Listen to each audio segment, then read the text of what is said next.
একজন শিক্ষক ক্লাসে পড়ানোর সময় ক্লাসরুমের চারপাশে হাঁটতে হাঁটতে এক সময় ছাত্রদের সামনে এক গ্লাস জল উপর করে তুলে ধরলেন। ক্লাসের তখন সবাই ভেবেছিল হয়তো তিনি গ্লাস অর্ধেক খালি না হয় অর্ধেক ভর্তি এই প্রশ্নটি করবেন, কিন্তু তিনি তা করলেন না। শিক্ষক হাসি মুখে প্রশ্ন করলেন, এই এক গ্লাস জল কত ভারী? ছাত্রদের কাছ থেকে উত্তর আসলো 250 ml থেকে 300 ml এর ভেতরে হবে হয়তো।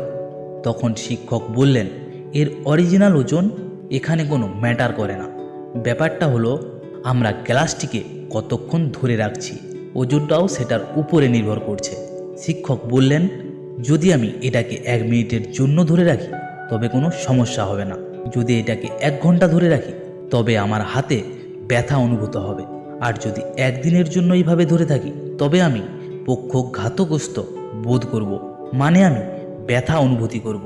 প্রতিটি ক্ষেত্রেই এর আসল ওজন কোনো পরিবর্তন হয় না, কিন্তু ধরে রাখার সময় বাড়ার সাথে সাথে এটি ভারী থেকে ভারী লাগতে শুরু করে। তিনি আরও বিশদে গিয়ে বললেন, আমাদের জীবনের চাপ আর কষ্টগুলো এই গ্লাসের জলের মতো, যা নিয়ে কিছুক্ষণ ভাবলে তেমন কিছুই হবে না, কিন্তু এই চাপ আর কষ্টগুলো আমরা যদি সারা জীবন ধরে রাখি, মনে রাখি, তবে তা আমাদের কোনো কিছু করার সামর্থ্যটাকে কেড়ে নিতে পারে। তাই চাপ কখনো অধিক সময় পর্যন্ত নিতে যাবেন না, এটাকে খুব অল্প সময়ে ছেড়ে দিতে হবে, অর্থাৎ গ্লাসটিকে মনে করে নামিয়ে রাখতে হবে। গ্লাসটিকে আপনি যতক্ষণ বেশি সময় ধরে রাখবেন তত আপনার ব্যথা অনুভূত হবে, আপনার কষ্ট হবে আর চাপ বাড়বে। ঠিক তেমনি জীবনের কিছু কষ্ট, কিছু যন্ত্রণা, কিছু চাপ থাকেই, সেগুলোকে আপনি যত বেশি সময় ধরে আপনার মধ্যে রাখবেন আপনার তত দুঃখ, যন্ত্রণা, চাপ তত বাড়বে। তাই ওগুলোকে যত তাড়াতাড়ি পারবেন ছুঁড়ে ফেলুন আপনার জীবন থেকে। তবে বন্ধু, গল্পটি থেকে আমরা কি শিখলাম?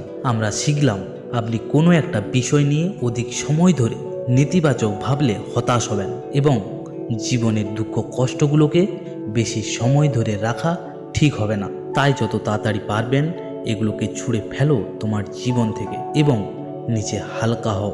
বন্ধুরা, আমার ভিডিওটির উদ্দেশ্যই হলো তোমাদেরকে গল্পের মাধ্যমে মোটিভেট করা। তো ভিডিওটি যদি ভালো লেগে থাকে লাইক শেয়ার অবশ্যই করবেন। দেখা হবে পরের ভিডিওতে, ততক্ষণকে আপনারা ভালো থাকুন, সুস্থ থাকুন কামনা করি।